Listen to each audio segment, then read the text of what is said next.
Good evening students. आपका स्वागत है आरएस साइंस क्लासेस में। आज हमारा टॉपिक है रेडॉक्स रिएक्शन। रेडॉक्स रिएक्शन में ऑक्सीडेशन और रिडक्शन दोनों साथ साथ होता है।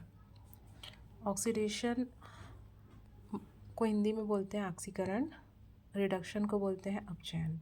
तो जब किसी रिएक्शन में ऑक्सीकरण और अपचयन ये दोनों अभिक्रियाएं साथ साथ होती है उसे रेडॉक्स रिएक्शन कहते हैं। ऑक्सीकरण और अपचयन अभिक्रिया को देख लेते हैं, हम इसको आसान भाषा में समझ लेते हैं।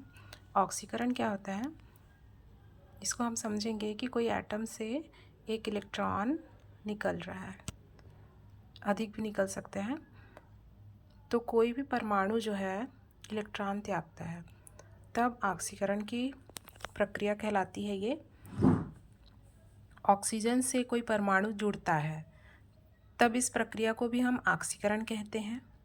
कोई पदार्थ जलता है तो जलने में ऑक्सीजन सहायक होता है, तो यह भी ऑक्सीकरण की अभिक्रिया हुई।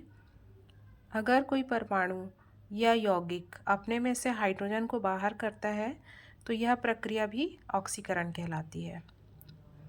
नेगेटिव चार्ज से जुड़ना, अगर कोई परमाणु जो होता है नेगेटिव चार्ज से जुड़ता है उसे भी हम ऑक्सीकरण कहेंगे।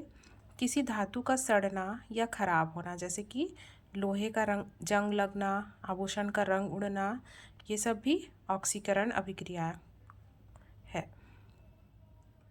उदाहरण से समझेंगे हम। जिंक और सल्फ्यूरिक अम्ल का जब हम अभिक्रिया कराते हैं तो जिंक सल्फेट बनता है और हाइड्रोजन बाहर निकल जाता है, तो यह ऑक्सीकरण हो रहा है, हाइड्रोजन गैस इसमें बाहर निकल रही है। जब चूना का ऑक्सीजन से क्रिया करते हैं तो हमको कैल्शियम ऑक्साइड बनाता है, तो यह ऑक्सीजन से जुड़ रहा है, तो यह ऑक्सीकरण की अभिक्रिया हुई। एक बार फिर से समझते हैं ऑक्सीकरण को।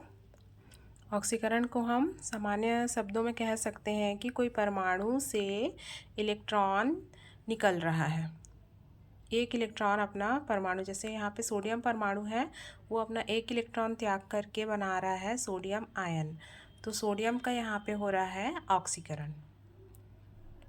अगर ऑक्सीजन से कोई परमाणु जुड़ रहा है, जैसे यहाँ पे कैल्शियम जो है ऑक्सीजन से क्रिया करके कैल्शियम ऑक्साइड बना रहा है, ऑक्सीजन जुड़ रहा है, तो यह भी क्या है, ऑक्सीकरण है।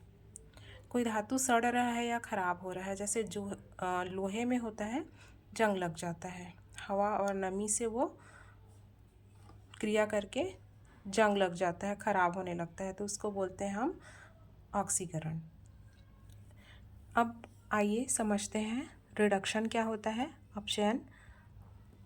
जब कोई परमाणु एक इलेक्ट्रॉन ग्रहण कर लेता है, परमाणु जब इलेक्ट्रॉन ग्रहण करता है तब इस प्रक्रिया को हम कहेंगे अपचयन प्रक्रिया।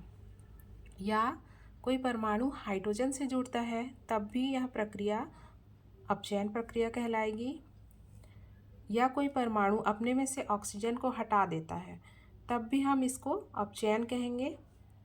ऑक्सीकरण संख्या में जब कमी आएगी तब भी हम इसे अपचयन अभिक्रिया कहेंगे। उदाहरण है कॉपर ऑक्साइड से कॉपर बनना, copper oxide plus hydrogen equal to copper plus H2O।